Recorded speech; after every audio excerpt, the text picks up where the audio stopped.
talking about data, and again, the softer and harder data, what is your recommended cadence for reviewing that data with stakeholders to keep a pulse on the program in question and start to determine, is it working? Is it not working? Do we need to go back to the drawing board? Are there things that we need to change? What does that look like for each of you?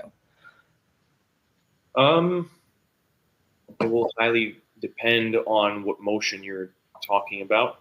I mean, change can come in different ways, right? If it is more of like to me, it's about the amount of teams that you touch base on, right? So if you have a process, for example, that is overlapping with multiple teams at the same time, it can become a kind of a behemoth, right?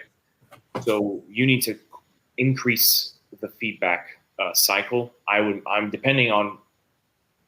implemented a brand new process for a very specific thing in my company, and that required a daily check-in because it touched based on finance, it touched based on legal, it touched based on invoicing, and it touched based on an enormous amount of things, including the customer success and the sales team. And everybody needed to be aligned immediately to not make mistakes, because that could touch base on issues with government and all that. So that needed daily check.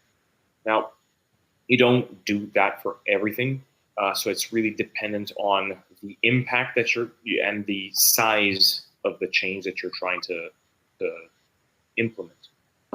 But rarely, if it's a new process, you could be looking at as much as like once a month or as little as once a month. But that might change down the line, right? You're not necessarily going to do that once a month for 12 months. It doesn't necessarily do that, but it's what feels right? What feels right for you to feel like your points are getting across, people are feeling heard, and things are actually moving in the direction that you had initially thought it should. To add to that, I think taking a step back and going all the way to the beginning, right? Rather than creating any of these changes in a silo, we know that we're going to include all of the stakeholders that we need to in the beginning, whether it's a champion from each team, whether it's a leadership stakeholder, however we define stakeholders for the project at that time.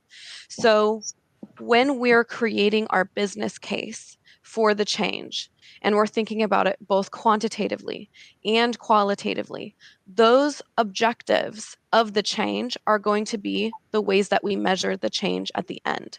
So if one of the challenges is something is wrong with our marketing qualified leads, we need to do a process change, that objective should be part of the KPIs that we're measuring at the end of the change to say, look, here's our baseline, here's where we started. We've made the changes over these few months.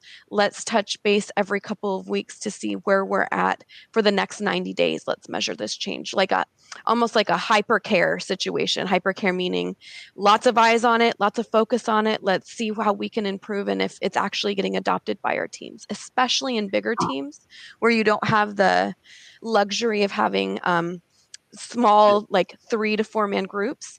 I think the bigger group changes are going to be, more check-ins, more of the time to ensure that adoption is working well. And then to add to that, I think Serena touched on it at the very beginning. Man, enablement is so important in these changes. Just creating a Loom video, y'all, that's not change management. Get out of here. You have so many people that learn in so many different ways.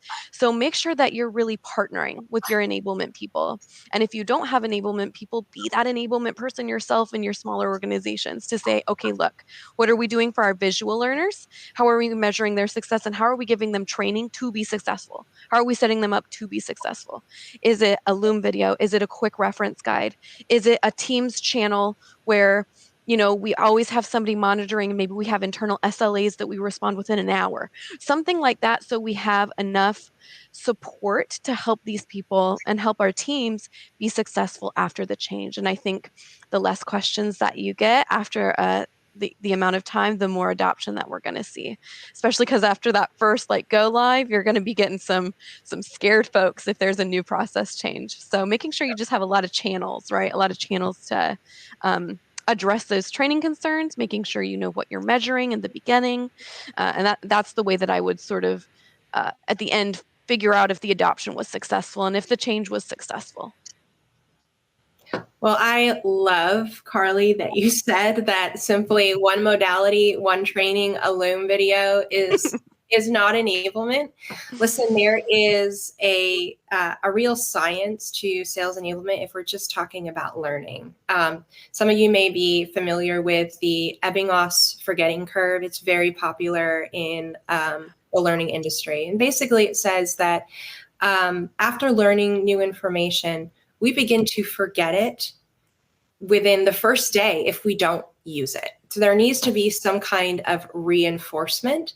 And Karli, you had touched on, you need to have multiple learning modalities. Everybody learns in different ways, but we also have to practice all of our different faculties that's going to encourage that adoption as well. It's not just knowledge retention. It's not just based on memory. It's also based on, okay, try it on. Let's give you a role play now and practice it and get familiar with it. So when we talk about training in particular, which is definitely a big part of change management, you have to have different learning modalities, and you've got to extend that for a period of time, not just one and done training. It's not going to work for anybody. If that is your approach, don't even bother. You're wasting your time. You're wasting your folks' time. Have the plan in place of what's the cadence of hearkening back to the information that they just learned and how are they going to practice it, such as role plays as an example.